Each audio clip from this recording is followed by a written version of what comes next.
For those of you that don't know me, I'm Kyle Christensen, and I am not an expert in like anything we're going to be talking about tonight, but I plan on facilitating the conversation. And Kyle? yeah, I have a copy of this. If there's people who don't have copies, maybe those who live in Spring City or I know, and can get another copy too, afterward, you could give it to the ones who aren't here. I mean, who don't live here. I think so far everybody should have a copy. You know, one per couple or whatever. Okay. If we do one per couple, one per, and do you live near each other? So I told Jay that I made 25 copies and I made 30. Oh. And Okay. but what's going to be most important, I think, with our discussions tonight is what do we do? You know, it's not a matter of you know, things may or may not happen, but we want to be prepared. And so my background is I'm in my actually 40th year of practice as a chiropractor, and I do lots of different things as many of you do. And so I've got an interest in preparedness, and so what I suggested with Jane is we need a conversation of what ifs, and that's where we want to go. And so what I'd like to do is just kind of dive right in, and we've got an example, you know, raging right now in Southern California, and without, you know, pointing blame, the question is what the heck do you do if you're in a situation that is beyond your immediate scope to remedy, and how do you proceed? And so again, we want this just to be a discussion. I've probably included way more things than we're going to have time to talk about tonight. And the second page I put together, I went to ChatGPT, you know, an AI generator, and I, you know, asked the questions, you know, basically saying, you know, what should we do to prepare for hard times that may come? And it just printed out this list that I thought was pretty good. And so here's our first question is, in the event of a disaster, let's say a natural disaster to begin with, whether it's massive fire, like we're seeing in Southern California, or an earthquake, or a winter storm that paralyzes everything, or a hurricane that shouldn't have hit North Carolina like that. or a hurricane that strategically wove its way through North Carolina. Self-guided tour. How do we do, what do we do? And so the first question that I've got here, what if there's a large influx of refugees? Who's thought about that? Anybody? Who hasn't? So open up for discussion. What do we do? What do you Depends on their intentions. You take them into your home. Depends on their intentions. I've got a patient who owns a home in Heber, but she lives in Switzerland, and she tells me that there's a large influx of refugees into their communities from the Ukraine, and the people opened up their homes graciously, and it's been kind of a disaster. And she shares stories with me of how the people will not help.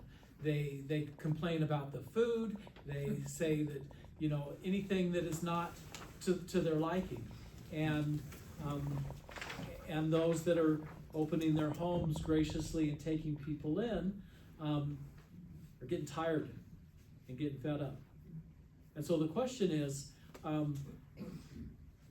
do you handle a large influx? We actually had a discussion on this, I don't know, 2 or 3 years ago, we might have been here. With Keith With Chandler, Keith. probably. And we were talking about it with friends just recently, I would not let people into my home where I sleep. Strangers, no. Yeah. However, several years ago, maybe it was 10 years ago, there was a fire in North Fairview. Now, if it's a stake member, that would be totally different, somebody you knew and trusted and had common beliefs with, and so we can't necessarily home these people. Right. So, feeding them and offering them things is one thing, a tent maybe, I don't know what to do in the winter, but I would not feel comfortable strangers sleeping in my home, period. Certainly a risk. Who else? In Salt Lake, I heard on the news tonight. There's they out loud so they can hear you. have a homeless shelter problem. And the governor says, hey, if the city mayor isn't gonna handle this, the state will. So that's right in our backyard right now, the homeless population. And the major problem with the homeless population in Salt Lake is the gangs and the cartels and the drugs and the sex industry and the whole business there. Plus, can we differentiate, please, between an immigrant, a refugee, and an invader? We have an invasion on our border. This is not people escaping things. This is a paid-for invasion by NGOs that all the way from the top of our government to other government organizations.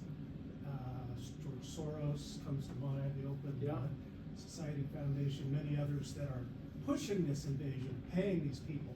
Also the UN. I, not too long ago, heard, and I think it was Kyle Whittingham, when he had a new player come onto his team, he said,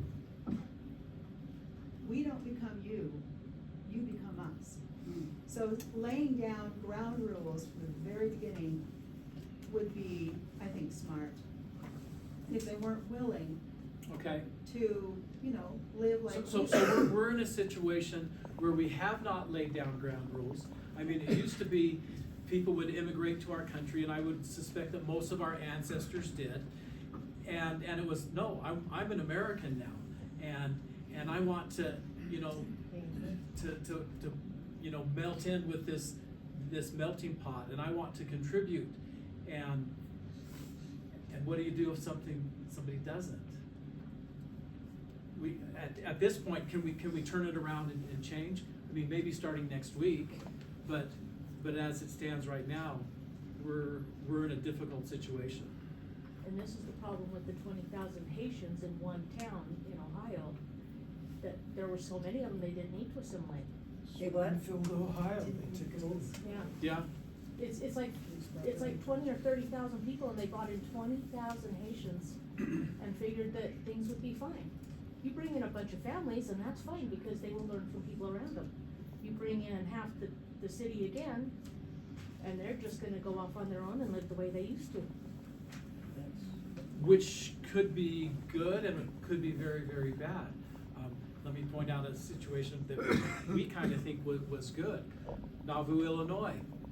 What happened? You get all these Latter-day Saints who come into an area and they change the political scene. And the old timers did not like that. You come to Sanpete County and you get a bunch of Scandinavians that come in here, and so. It's okay if you're first. But nobody's first. I mean, maybe Noah can claim that, but anyone downstream, not so much. So here's the real question: if there is an influx of refugees, if there is, You could call them refugees. let's say something similar happens in Salt Lake County with devastation, similar to what we're seeing in Southern California, and people are fleeing justifiably. Is there a way that people could be matriculated or brought into safety and protection? I don't know you know, questions like this have gone through, you know, the county government or the individual city governments at all.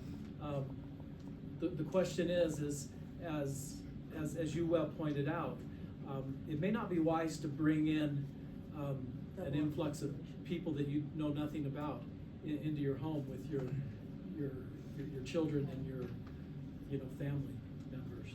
Yeah, somehow we need to define what the levels of refugees are. You know, is it 100 people? Is it 500? Is it 1,000? Each one's gonna be different. Yeah. And do we know where they're coming from? Could be another fact in it. So we could be here all night just discussing number one. Right, and so with the Haitian point that you pointed out, if you're overwhelmed, you're overwhelmed. If it's a matter of we've got, you know, 10, 15, 20 families that need some help, that's an entirely different issue.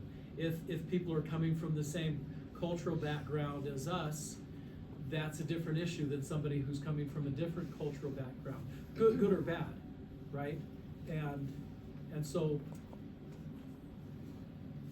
I don't know that we're gonna to be able to put any specifics to a plan, or if it's our, you know, our job or duty. Shauna? Each of those scenarios are gonna depend on the background of the people and how many. I'm more concerned if I have to be displaced the next part down, where do I go? Right.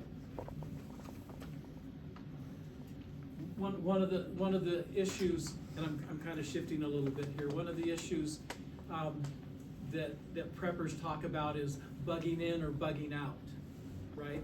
And many of us here kind of are almost with the attitude, well, I've already bugged out. This is where I've bugged out too, right? And we're hoping that we're going to be on the bug in into the situation. And honestly, if there's something that happens here, whatever invisible dam that we don't know about breaks open and floods, you know, Sanpete County, and we get out with our, you know, 72-hour kit and our kittens, do you have a place to go? And that honestly is kind of an individual situation, right? You know, where am I gonna go? I'm gonna go, you know, to some family up north. If there's a problem up there, they're coming down, you know, to us down here. So purposely spread your family out so you have a place to go. We don't need to do it purposely, they do it to us. And so here's another issue with the refugee situation. How do we deal with the problems? How do you deal with lawlessness? How do you deal with laziness? We did a prepper camp out years ago, and we divided it up into different camps, and I was over one of them, and we had about 150 people in our camp. There were probably 600 or 700 people that came on this camp out. And one of the things that I did when people were coming in is, if it looked like they needed help, I would ask somebody in our group to you know, can you go and help these people set up camp? Sometimes there was a single woman with young children, and people say, oh sure, we'd love to help, and they would help set up the tents. A family came in, single mom with young kids, and I asked the guy who was just, you know, sitting there, you know, if he could go help this woman to set up her camp. And his response was interesting. It was, oh, no. He says, I'm not part of you guys. I'm just here with my sister. My sister, you know, invited me to come along. I'm not part of you guys. And I said, okay, can you go help? And you know, and he refused. And so, you know, to me it was like, wow, you know, you scoundrel. How do we work with people who don't want to help out? Or, I mean, what do you do?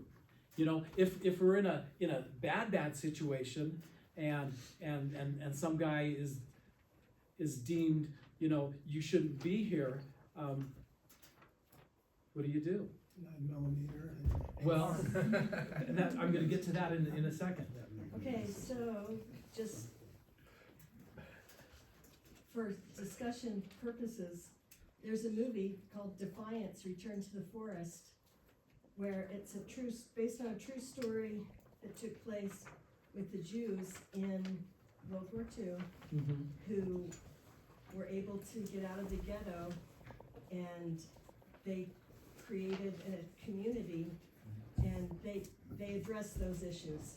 So you might wanna just take a look at that movie, and what's it called? Defiance, Return Or to the there's Forest. Homestead right now Daniel that's out. Craig's in it. and Daniel somebody Craig. like- Yeah. Mhm. I haven't seen it. Have you seen it? No, I've watched the trailer, so. You know, Homestead. among those of us who are taught to be, okay, let me come at it, I'm trying to make this make sense to everybody. We have to differentiate between being kind and being nice. Nice will get you killed. Nice will waste resources. Being kind, you can help others. It means you have to think, you have to be smart. And, you know, things like, hey, if you don't help us work on this stuff, you don't help us put these things together, you don't eat. It doesn't mean that you're gonna just say, well, that's okay, no. It's a hard situation, the rules become hard. But who's the regulator? Yeah, where I grew up, we didn't have cops unless somebody was dead for 3 days.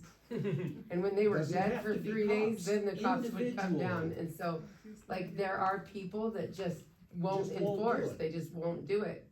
And so I think in that case, it's important to lay down boundaries, but have you ever tried to evict anybody? Mm-hmm. It's horrible, you know, like, you can't make anybody do anything. So you kind of Defiance, have to, Return to the Forest. yeah, They right, address these issues. right. And so we don't wanna devolve into vigilantism or mob rule, right? But as you said, kindness can often look a lot like, tough love, right? It is. And it reminds me, I had a couple of patients that I've had this conversation with. Woman who left an abusive relationship, and my question to each of them, and they both separately, I said, how was he before you got married? And they both said the same thing, and they said, well, he was nice to me. And I thought, aha, manipulation. Nice to you, but you saw his behavior to somebody else that wasn't nice. And so like you say, kindness is gonna be imperative. And so what you brought up over here was there needs to be some system of law and order, right? And so my next question is, who's in charge? Jane. All in favor? No, I Well, who's in charge? Well, yeah. A lot of us are thinking, we look at these kinds of situations and we think as individuals. We have to build community and think in terms of community, or we don't survive.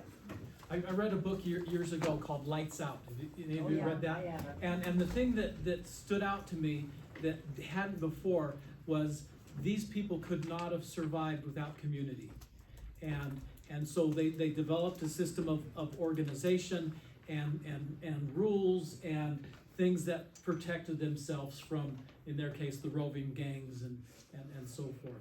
And so my situation, in 2018, my family, we lived in Woodland Hills, and we were evacuated because of the fire that was there. We were out of our home for 10 days. And what we had, which was, I think, just absolutely wonderful, number one, we had a system of radio checks. And so each neighborhood in our ward had their certain, call numbers, and then we would report to the stake on a weekly basis with their radio check, and when there was the disaster and the evacuation, we were able fairly quickly to assess who was out and where you are, and and everything's safe. Did you get your animals, etc. The thing that stood out to me was when we met at Salem Hills High School, because all of us, quote, refugees, we would have on the stand in the auditorium our stake president and the mayor of our city, and they were in lockstep with each other, and they were able to work together. And so in that situation, we had our ecclesiastical leaders who had a relationship with the city leaders, and it was seamless. After 2 days, Red Cross went home because we were not availing any of their services. We've got places to stay, we've got food, we've got this. It's like, no, we're good, and we were. And so the question is, people who,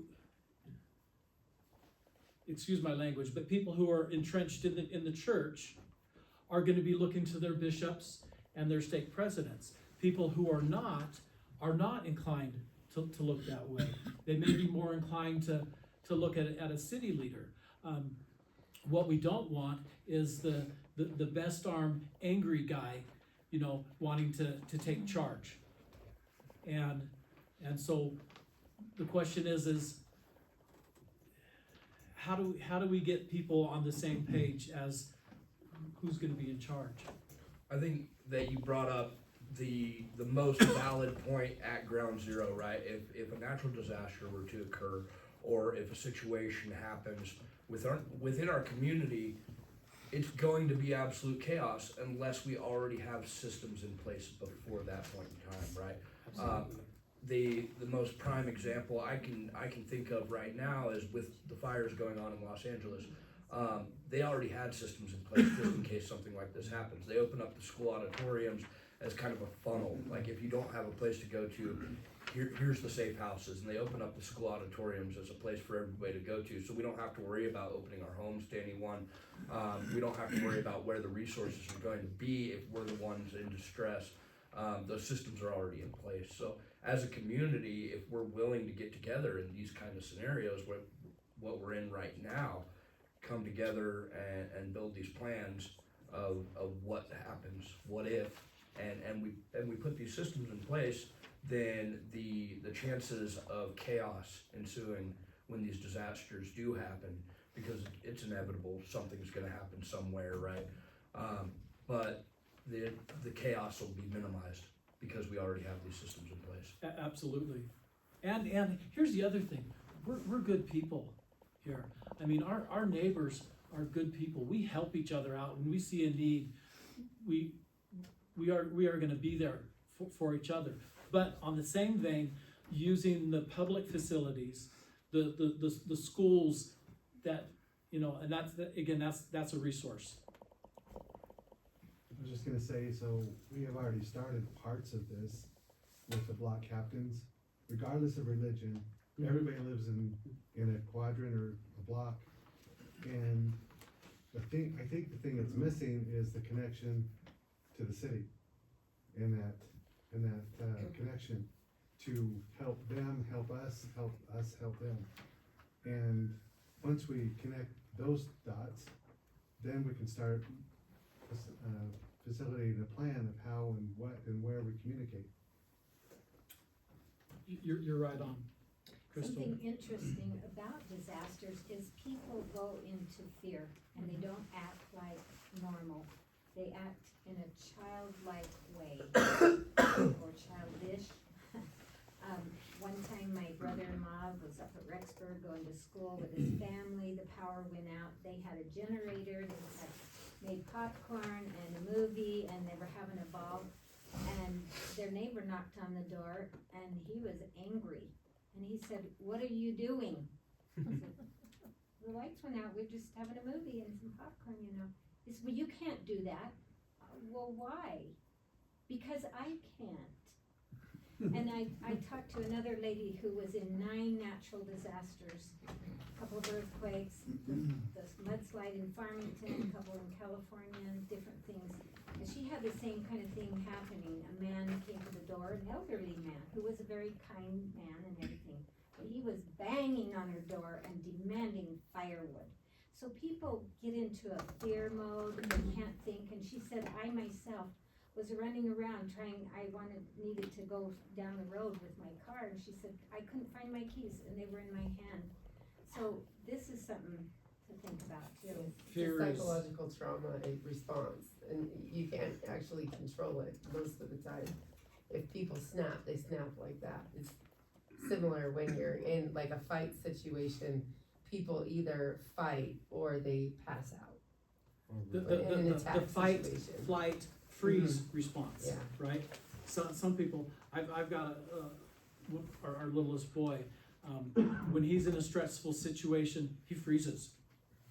And it's like, no, get out of the way, you know, and so we're gonna see, now let's sweeten that pot a little bit. People can't get their psych meds. You know, then the zombies come out, right? And, Coming anyway. well, please. I found that the people that are closest to you are the ones you'll hurt the first in a time of an emergency. Could you say that again? Oh, say that louder? again.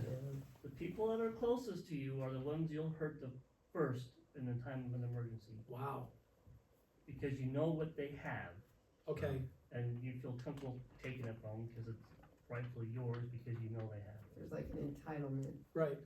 It really is a true psychological flip that happens.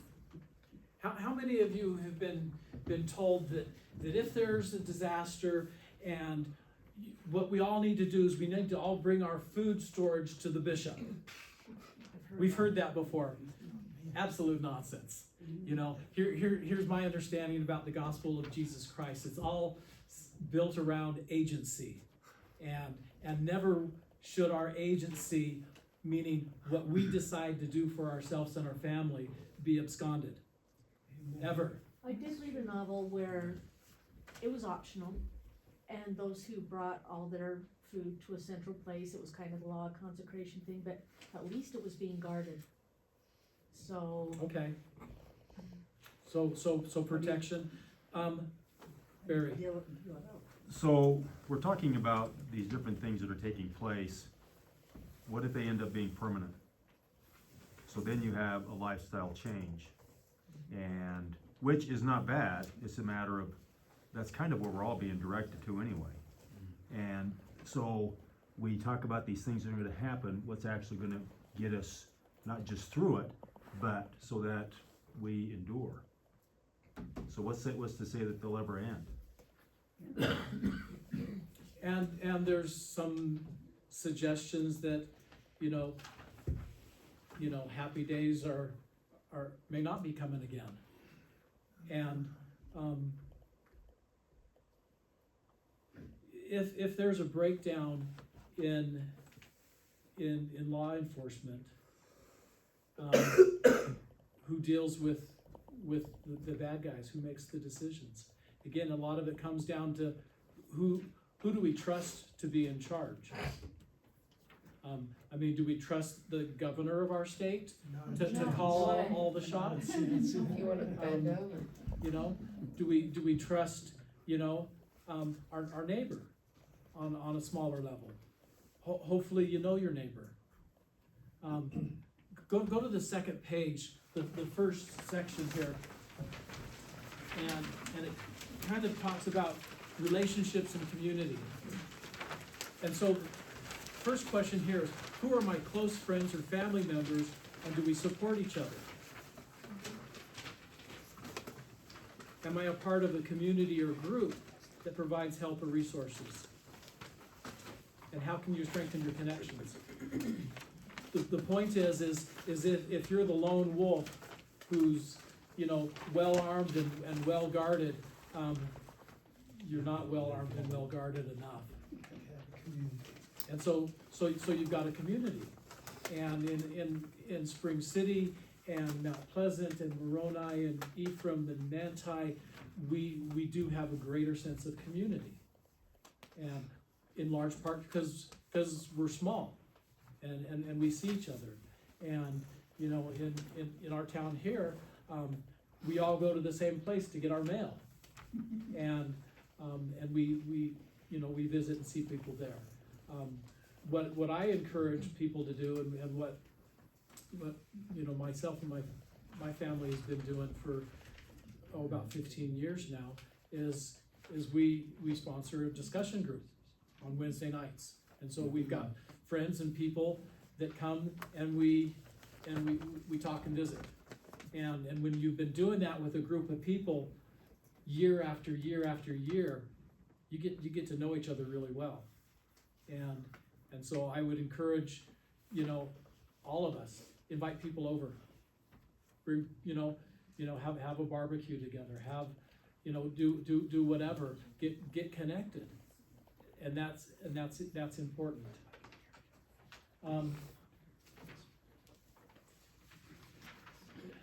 Our challenge here tonight is we can bring up questions, we can share opinions, but what do we do?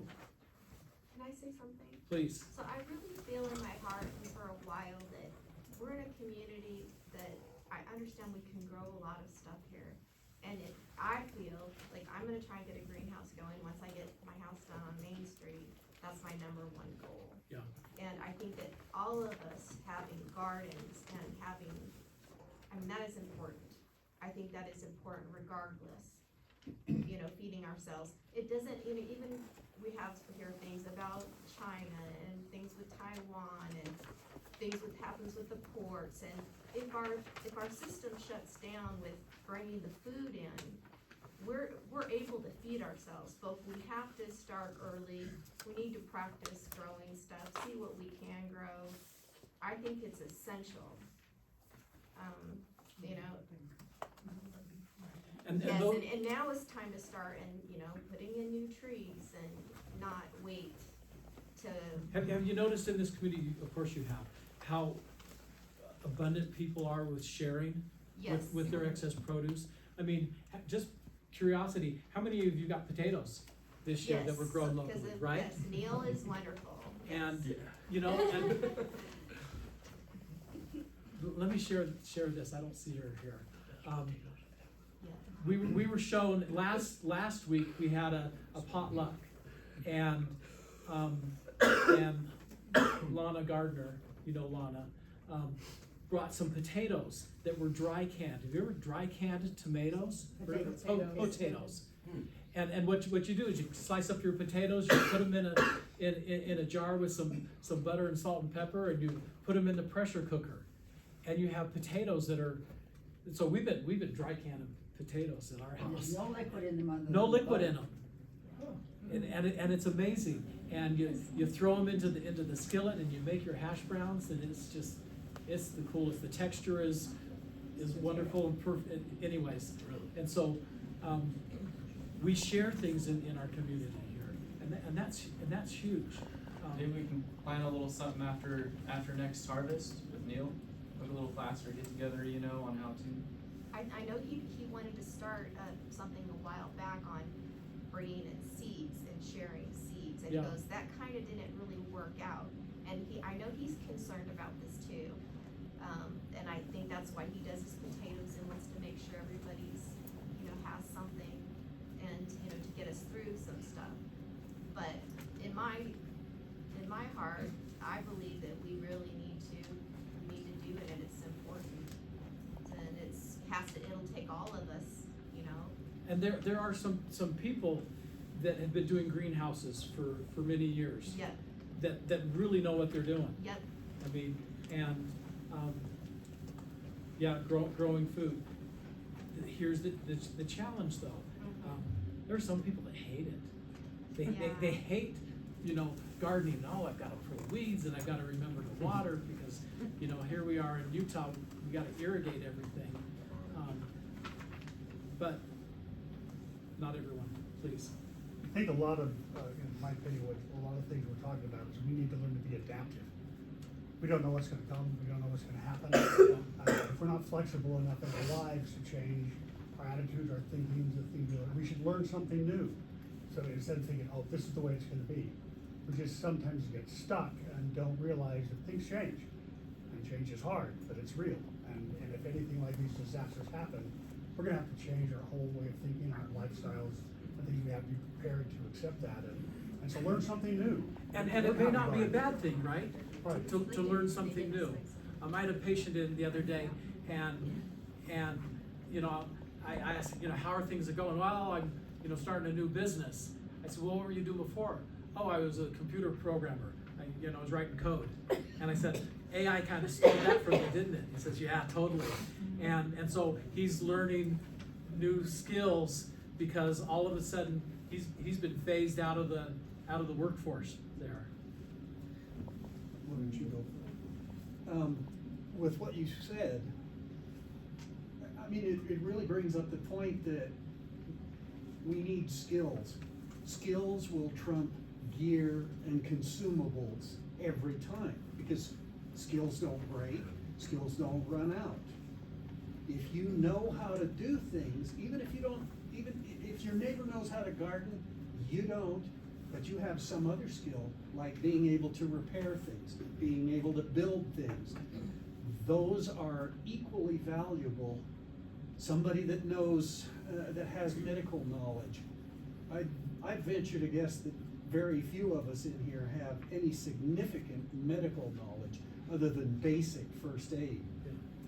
And so, again, community, and learn how to do things. And if I could use the nasty word, diversity.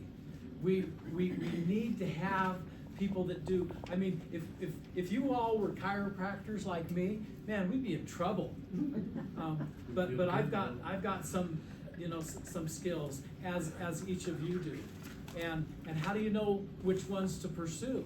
And my feeling is you pursue what you're interested in, and you will discover the things that you're interested in are where your talents usually lie.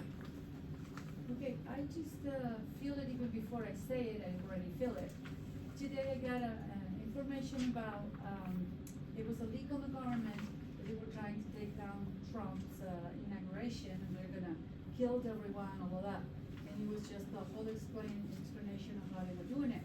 And they said the best thing we could do is just have the word out, that this is happening, and pray, of course, we should be praying that this will be done right, and that the opposition will not be able to go through all this.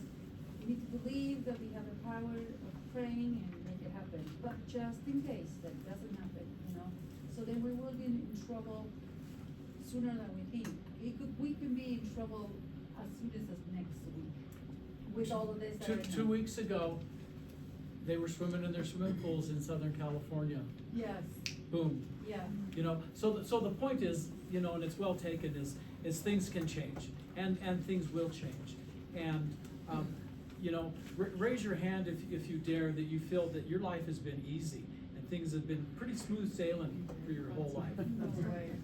Liars. We get better than kings and queens. We do, Millennial. we do, but, you know, I think we all have sleepless nights, and we all have stresses and frustrations, and so, again, we prepare ourselves. I teach people that your greatest preparation may be your health. I think it is your health.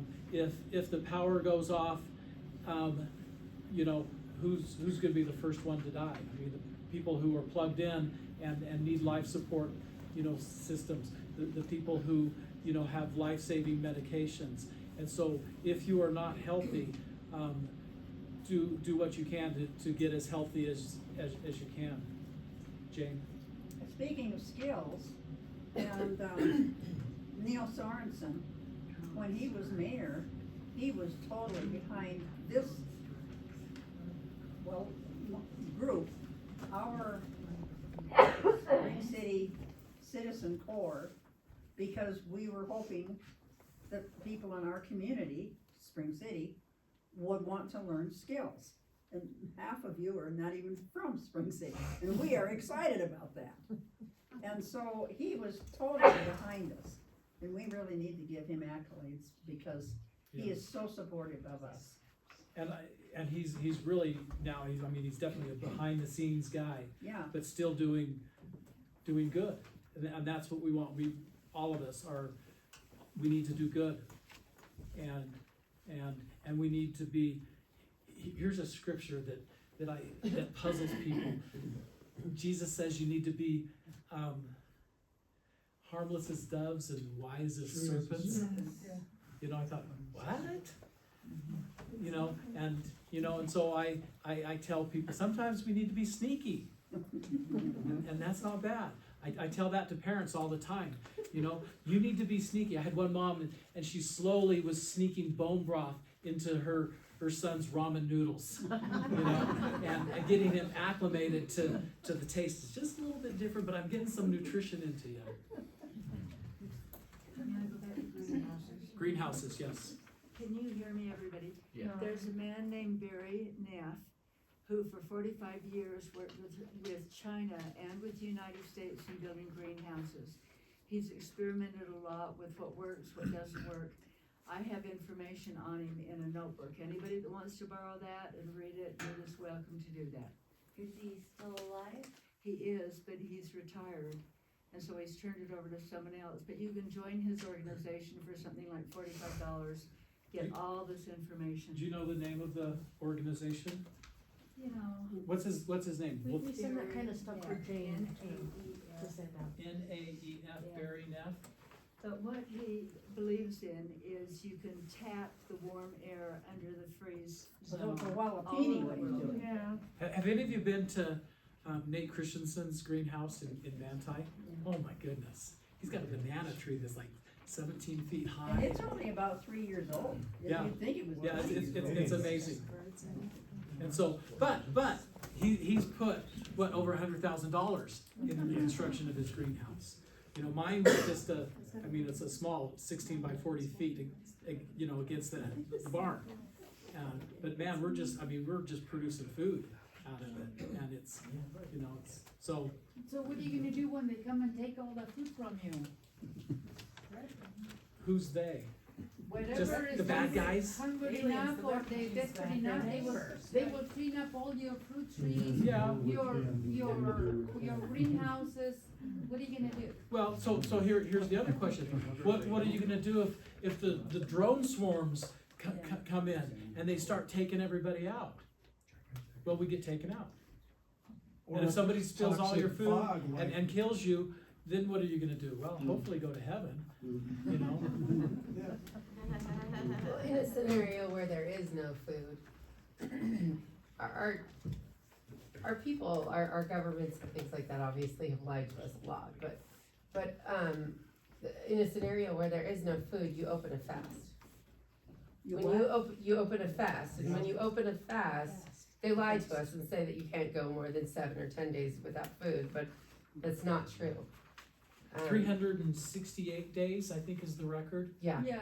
Something like that. And with the I personally had cancer and fasted for the amount of time that the Lord told me to fast for, and I have images even that can prove it, and my body healed itself while I took the time to not eat and not put the things in my body. So you can call it whatever you want, but the human body is amazing. It will repair itself. It will do all kinds of different things when you're guided by your thoughts and by the Lord, right? And you can do those kinds of things, like learning how to learn something new. We can even actually learn something new from the Spirit. Like we can say, teach me how to do this, and it has, and it will.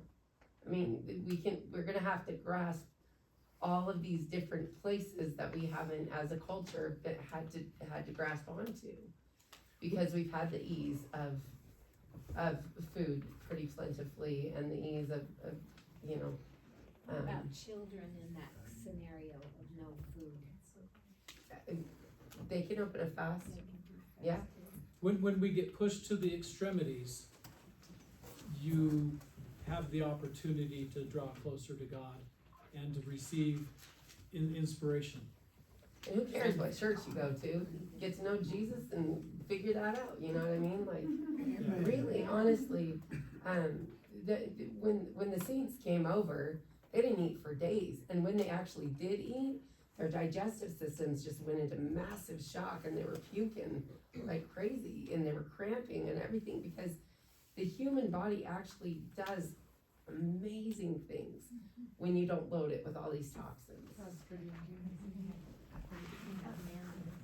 Yeah, well, and you can have the Lord feed you with the bread of life, give you the manna, right? Like there's all of these other options that we just don't, we're not in a third world country, and so we just don't have to pull from those, but there's so many. Nephi was a great example. Where do I go to find the ore to make the tools to build the ship? We need to ask. Right, right. Whatever we need to learn or know, we can ask. and the I've Spirit long will believed direct us. that tribulations of the last days are as much to sanctify the righteous as it is to thump the wicked. Absolutely. So is the goal here tonight to general discussion, or are we gonna put plans in place, or talk about what plans are? The goal, as I see it, is to, number one, generate conversation and awareness, and I guess my question is what plans can we put in place? So just a proposal is, if we don't break this down, like for example, we've got physical skills needs, so make a list of all the people who have physical skills, plumbing, electrical, excavating, all that stuff. And have that under a category. Have another one under preparedness, gardening, waste management, etc. Have another one under shelter, home, influx of people coming and where we put everybody. Have another one, city. How does the city, with all the city stuff, with the sewer management, the plumbing, the electrical, all that kind of stuff that's under the city, and the water management. And how do they interact with, how do they communicate with everybody else? You have a medical group, who are the doctors, who are the nurses, who has first aid Morticians. skills, Have you thought about that? all of that. You Who know you has- need a shovel, that's it. Well, or do you? I would argue there's a little more to it than, just digging a hole. Along with what he's saying, it can't just be on a piece of paper sitting on somebody's desk. There's gotta be a database where everybody can access it. Such as who has an extra chainsaw. Maybe I've got a windstorm and a tree fell over my yard, not a critical emergency, but I would like to move it. Is there some way I can access someone in the neighborhood that has one, without having to go ask somebody to look for his papers on his desk? Here's the challenge with that. There are many who don't want anybody to know what you've got, and so, if I say, well, I've got 12,000 pounds of wheat, and I've got, pigs in the yard, and I know how to butcher them, and, and if we're too transparent, you certainly, and we grappled with this in the place where I used to live, is people say, I ain't telling. It's like, I got enough. I think we'll probably be okay, and so do you want something written down on a piece of paper saying, I've got a backhoe and I've got this and I've got skills in whatever this or that? I mean, it's a real question. I know people in this community, it's like, If I don't have anything. If I don't have communications anything. go If the down, world where do falls we apart, meet? just leave me alone. Oh, yeah. Yeah, They really if the have. But they really communications are have. down, where do we meet? Say again? If the communications are down, like we need a place where we can post stuff, like we need to pick a A place. kiosk. Yes. Yeah, a bulletin board, and that's important. Now, for Spring City, those of us who have talked agree that the city center here is gonna be the rally point, Okay. and That is not necessarily any emergency management, person saying that, but we have thought that would be a great place. right, our little group. And so, and that makes sense, but we're small enough here that if things happen and people wander around, it'll be easy to find people that are gathered together. Crystal? In different wards that I've lived in, there has been that, they've sent out surveys, do you have, equipment like tractors and backhoes? And that, they took surveys and stuff, and not very many people participated, but there was that going on, and there were ham radios and reports and everything. But when we moved to Ephraim, we thought this place would be so prepared. Our ward, we've been here 6 years, and I have never had one meeting on preparedness since I've lived in my ward. So I don't know what they're doing. Well, it shouldn't be left up to the boards, it should be a community thing, no matter. It is, but who's in charge? Well, again, kinda like he was talking about the list, and then, I say skills and tools are different than guns, gold, and groceries. You don't share that. Right. But you can share your skills and your tools, so that would, like you said, so, I got a skill saw, not a skill saw, a chainsaw. Yeah, but I'll you be wanna glad lend it to anybody? I would lend it, I'd go help them. That's the thing, I don't lend out my tools to anybody. We've all got screwdrivers and hammers, so that's not a big deal, but, equipment, backhoes, things like that. Hey, yeah, I can lend a backhoe, but I can't, cause I don't have one. I'm a single guy, so if somebody needs help with a greenhouse in their garden for food to trade, well then, my hand's right here. I've offered that out before, but nobody's ever taken me up on it, so. And he's strong too, he's got muscle. Terry? So, the place to start is, if you're concerned about these things, you should be talking to your closest neighbors. Make friends with them, get to know them, and then after you've become friends, they'll open up more. They'll tell you, hey, you need a lawnmower to mow your lawn. I have one and you can use it or something, And we have a couple friends right around us that have offered things that otherwise we couldn't find. And then we had things that we offered to help them. And the place you gotta start is the people around you. Morgan says, get your tent together, and that's not a bad idea. Get the people around you, you get to know them, make sure you make friends with them.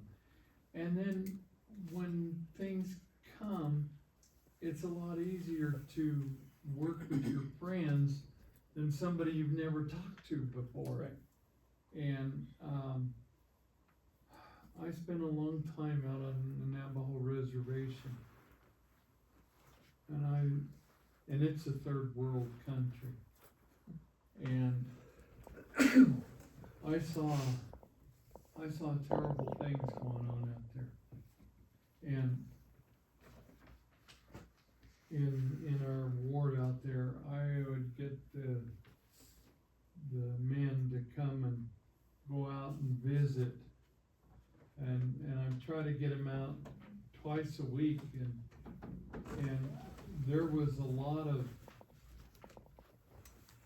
widows or women that the man had taken off and left them with kids, and there were several times we'd go to somebody's house and they have no power, they had hardly any food, and the one lady had like 4 kids and no power, and she had just run out of food and she didn't know what to do.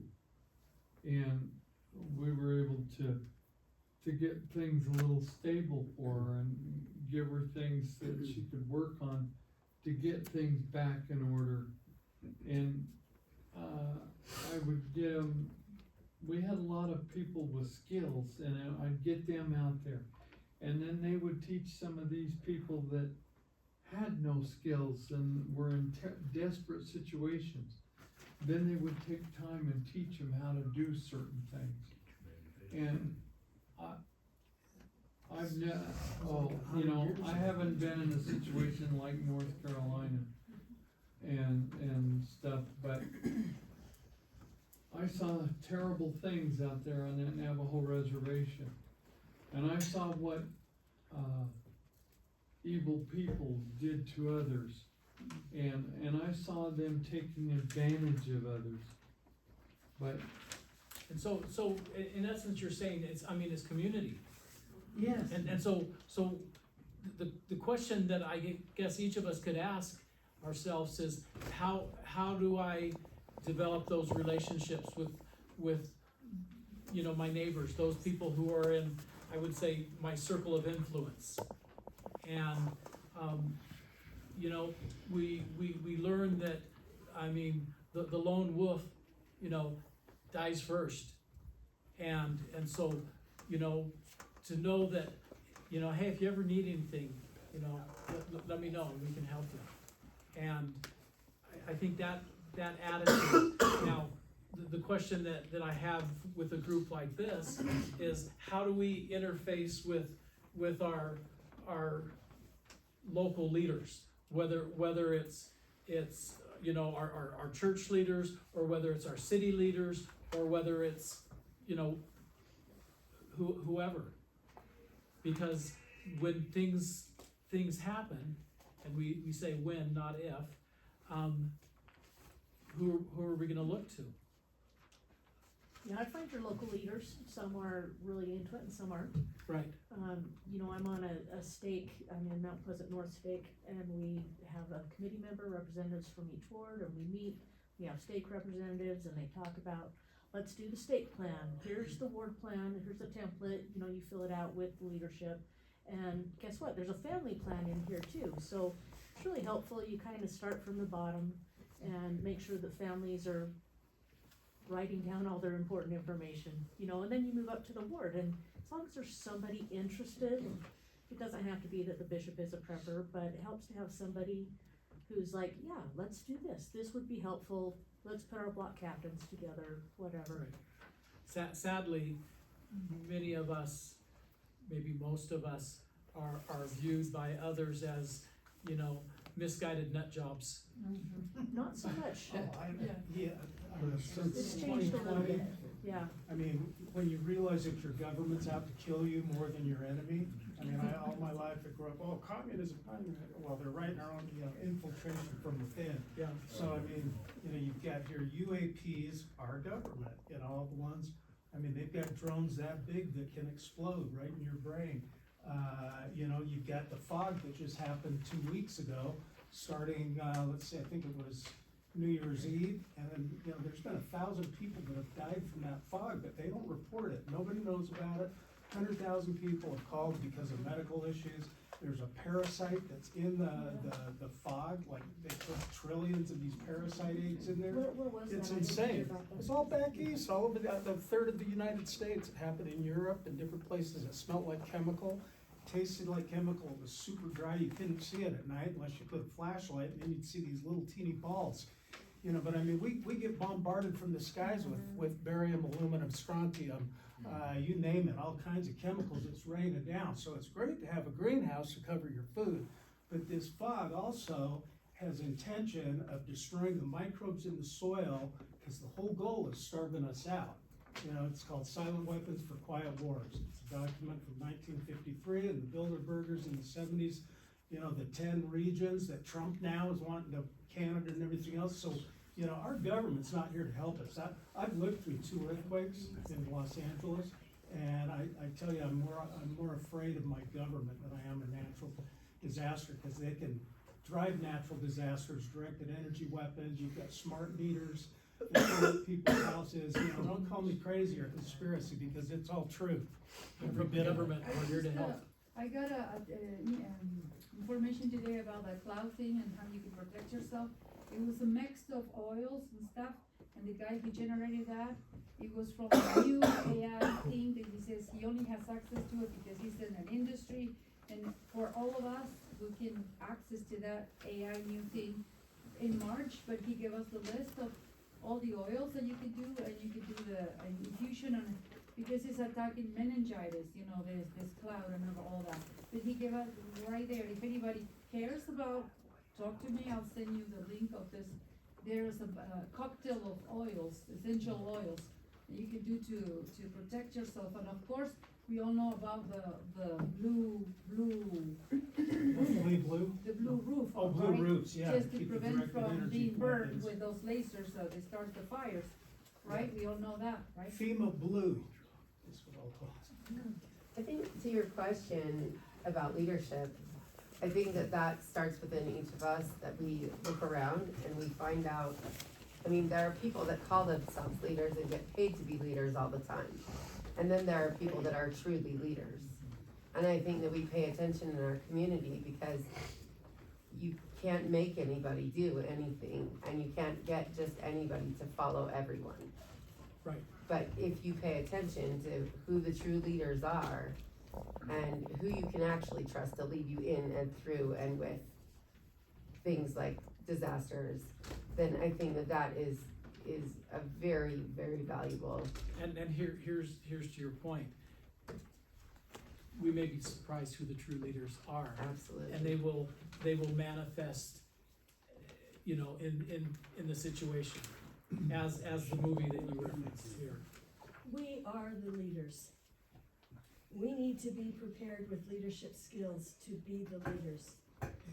There's a book also called Patriots by James Wesley Rawls. He puts a comment after it. I know that's weird, I know that's weird, but in the book Patriots, he outlines a small group who gathers together and prepares. And to prepare in a large group is much harder. Once you get into a small group of people that you trust, that you know well, and you learn the skills together, that may be, there's a group of 10 that are really close to you, and then there's also a small group that you create like-minded people who work together and who are interested in doing this. And he outlines it, it's kind of story format, Yes. and so Patriots. So we're out of time now, and we wanna wrap up. I think if we could accomplish tonight to have maybe a shift in your mindset, that we want a community, we want people around us that are gonna be, you know, looking out for us as we're looking out for them. We want to be good neighbors, we want to be good community members, we want to be wary of things that we may not trust, and, you know, and again, it's a matter of, we're good people, and we want to help people. We don't wanna be abused, we don't wanna be taken advantage of, and when we look at a leadership structure, different people will have different skill sets. There are people who are good with reconnaissance and safety and you know, being able to protect, you know, our turf, so to speak. And there are those that are gonna be compassionate and caring, and the compassionate, caring ones are not gonna be in charge of telling someone to hit the road. And so it's a matter of, you know, learning what people's skills are, what their disposition is, and you know, and just knowing that whatever there is, we're in this together. Appreciate you, Ken, you know, coming and having this meeting, but yeah, we ought to make a habit of this. You know, at least once a month, once every other month, and get together. That's I think that's a good suggestion. Cause here's the thing. Some of us know each other, some of us don't know who everybody is, but if we meet together and we have discussions, you get to know people. And when someone shows up at a meeting like this, we know there's a level of consciousness, there's a level of caring, there's a level of, you know, I want to, you know, to help and be helped if necessary. So we'll look at that. I just want to say one simple thing that we could start on in our own personal lives. I've been going to do this forever, but the woman that had lived through 9 natural disasters gave this hint, and that was to write down all the things that you need to do, where the extra keys are, food in the freezer, a grill with propane is on the porch. Cause she said, I couldn't even think of a meal. And I had a freezer full of food and I had a barbecue and all these things. And so if we could write down and maybe even get it more specifically for like fire evacuation or earthquake where you're maybe gonna be inside, what you need to do. And I know there's probably books and books of this, even with our communities. In Davis County, we had them in the phone book. Every year they printed things in the phone book. It's funny, as you're speaking, I'm thinking, someone comes into my house if I've done all this labeling thing, and they'll say, man, this guy's got Alzheimer's for sure. He's got notes everywhere. Look at all these Post-its everywhere. That or OCD. Yeah, Jay. Okay, couple of things. So if I'm hearing this correctly, I hear 2 things. One, who's in charge? So somebody, are we saying someone needs to be the top dog and know the other people who he or she put in charge? Or will it just automatically arise because there's people who can do that and this and that? Another thing, may I take a picture so I know all of you, I think. Can I take a couple of pictures so we can, how did y'all hear about this? Is it through the email I send out? Yes. Who did Post not office. hear about Post it that office. way? Post But I know office. where you live. Yeah. But how did you guys hear about it? I saw it on the post office like Okay, yesterday. oh, And then I yes. told him. Yeah, he Thank told you, us. it works. Anti-community for everybody. And they send out my things, our things. Okay, may I take a picture of several so I can see who you are? Yeah, smile. And everybody who has information You're gonna they put a would like to mustache on share, you. just send it to Jane, Right, and she can send us links. if you're smile, interested in sushi. opening Okay, that's gone. And I have one other thing after I do this. Ken, stop hiding. One last thing before we. Oh, yeah. Communication, yeah, the radios, I mean, I don't know about anybody else, I have a satellite phone, so if anybody else does and you wanna exchange numbers, that's great. SAT 123, they've got bivvy sticks that, you know, it's a 2-way communication that you can text through the cell lines if they're alive or through the satellites, so, anyway. I read that, I just heard about satellite texting. It's cheaper than $1,000 a year for I the can't remember service? the price, but it's SAT123.com. Corey? I pay $15 a month for just the texting service, not a for full satellite testing from phone. a satellite, anywhere in the world. iPhone Is just that released an bivvy stick? update for satellite feature. 50? What does? iPhone just Is that released an satellite update, free? so that way we can, when I go to Schofield, I normally have no service, so I can point my phone at the satellite and I can send out messages and receive them. Now, is the satellite you're pointing to, is it like stationary, is it just? No, it's moving. It's moving. Yeah. Like, yeah. like the Starlink? Yep, yep. Okay. Yeah, and it shows you where it's at. Cool. It's not a phone, it's a Cool. I can text Okay, now the other thing, Right. in listening to several people, you know, you watch at the fires, you go on the internet and you hear different people. Oh, we just had to leave in a few minutes, we tried to get everything out. Well, this is highly needed. And in here is a copy of, or the original, and I have copies otherwhere, of everything I need, you know, wills, my medications, insurances, Banks. maybe even car titles, things like that. And so I know right where it is, and I can grab it. And any animals, and I don't have any family here, so I'm just me. So I can get out of, but I'm not going anywhere. Come to my house. There's nowhere I'm going. Along with that, add things that your family would need if you were to pass away suddenly and they don't know your insurance and your One banks or. spot. Yeah. Your passwords and where the Bitcoin Passwords. is. Okay, so All that going Bitcoin in the I have. future, I just am thrilled with everyone here. They said something about once a month.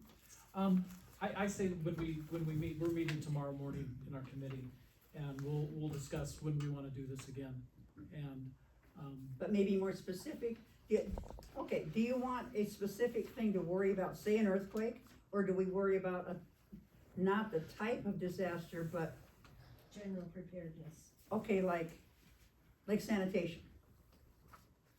Or like food? and so I think, personally, I think a lot of the skills, the food, the sanitation, this, and all these things are great, and we've been doing that for years. I think developing a structure is probably, you know, first things first. Of how, of what we do if something happens. Okay, well, then we should have the city council in on this. We should have the mayor in on this. Why? Why would we want government? We don't need government. We don't need government. We don't need government You don't need involved, the let me mayor, tell you. doesn't care at all. The We've mayor got a Okay, government. that's enough of that. Your government is your community. These are the people That's that live in right. this community That's and care right. about you. You're not Amen. talking about the federal government, you're talking about your community We're talking members about our neighbors. that are your neighbors. And I realize that there are care some for you. people who think our city government is corrupt. Well, I don't think that, I'm just saying, we are the government. Yes. That's Under a true. constitutional. Okay, city councilman Marty, would you please speak up? Sure. I will tell you, your mayor is very concerned about this group. That I have had assignments to work with this group. My assignments have changed. You have another city council that's assigned to work with this group. This conversation isn't just happening in this room. And yes, the city councilmen live in this city, are just as concerned about the safety for everybody in this room and for this city. And I'm not talking for the governor or the federal government, I'm talking about the city government here. Everybody on the city council is concerned about what's gonna happen. There's a reason why I'm here tonight, there's a reason why Ken will be at your meeting tomorrow, and the mayor is concerned. The mayor, before he became the mayor, was the city councilman that worked with this group. I will promise you that those conversations do happen. We are concerned. So, just throw that out at you. And let me say, we have enemies enough. Yeah. We don't need enemies among us. We need to rally to each other, and as we get to know each other better, we learn that sometimes I'm a jerk and have a bad day, and sometimes, you know, you might be, and that's okay. Remember the book in the 80s, I'm Okay, You're Okay? Mm-hmm. There was a follow-up book, the title was better. I'm not okay and you're not okay, but that's okay. And that's kind of where we are. But we gotta be together. Also, I don't need anybody to rule over me. That's what common law is. Sure. It's, you know, I take care of my yard, I help my friends, I love my neighbors, you know, I do what I gotta do.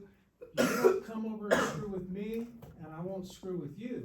You know, we don't need police. All this government crap forced down upon us is nothing but tyranny. And that's where we're heading right now, is down the road to tyranny, big time. But I think we So under also. an emergency, you know, the cream will float and the other stuff's gonna sink, and we're gonna know who's gonna be involved, and you know, but we are common law people at that point. When there's And your emergency. point, common law, meaning that there are rules, there are standards, there is expectations of decency and Of course. morality. Yeah. And that's what it's based on. and it's us that needs to work together. Hey, the 10 Commandments is common law. If you You could know? self-govern though, because there's a lot of people that don't self-govern and they wait for somebody else to govern them. And they'll show themselves and then Put they don't them get all their in a- serving, you know? Yeah. The Yeah. Bible's pretty clear about the person who doesn't work doesn't eat. Yeah. In your meeting tomorrow, can you also maybe include outreach to the other communities in San Pete? Because I know there's people here from Manti, Barry's from Manti, and from Ephraim, there's Mount Sure. Pleasant. other people from Mount Pleasant, and if there was a disaster, say, that closed off one part of the city, we would maybe have to evacuate to another part of the county, and so is that something That's that something we can could be discuss, for sure. There's a monthly meeting that all the mayors meet with the county commissioners, and some of these topics come up on a regular basis. And they do that so that there is communication between the cities and the county commissioners. Which is important for us to understand that, and so, you know, I wasn't aware of that. And so to know that, hey, there's people that are, Marty's not making $100,000 a year serving on the city council. I'm not making 10 cents an hour. He's losing money, I can assure you, he's probably putting out more money than he's, and so the point is we're a community, and we love it here, and I would say many of us, or most of us, have felt guided and directed to be right where you are. And so, you know, if God told me to move a few blocks away from Jane, then that's where I'm supposed to be, and that's where she's supposed to be, and that's what you did. Yeah. I was in Northern California, built the dream home in this eco-village community, and we thought, man, we're gonna be here forever. And Spirit said, gotta go to Utah. And it's like, Utah. Yeah, that was the last place I wanted to come, was Yeah. Utah. I wonder how many people here feel like they've been pulled here. How many feel like they've been guided and pulled here? Right? That So, says it so all. you know what? We're supposed to be here with each other. Yes. Every single one of us. No exceptions. And to your question, I do have a list that I am generating. I call it a coalition of, not preppers, I hate that term, but preparedness people. And one includes the mayor of one of the towns, maybe I can convince our mayor to be on it too. Provident livers. There you go. But people who are actually helping other people in the communities with skills and things like that. I have it as a coalition, as a group. I actually wanna get together with all of them, like a potluck or something. But, and we can share that, and I can share what we do, make sure that they're on my list of email for our skills. I think we do need a skills list too. I have a small tractor, and I would love to do something with gardening with Christy, if we give have something and. Right, and I wanna get your names and I would love to, emails. like, I will show Me up too. with my little tractor, I have a little tiller, and I will help people start their gardens. We don't need to just water grass, it's probably better to water vegetables. Yeah, grass is retarded. You know? So. All right. Thanks, everybody. We do have a county evacuation plan though, right? We do have a county evacuation plan, don't we?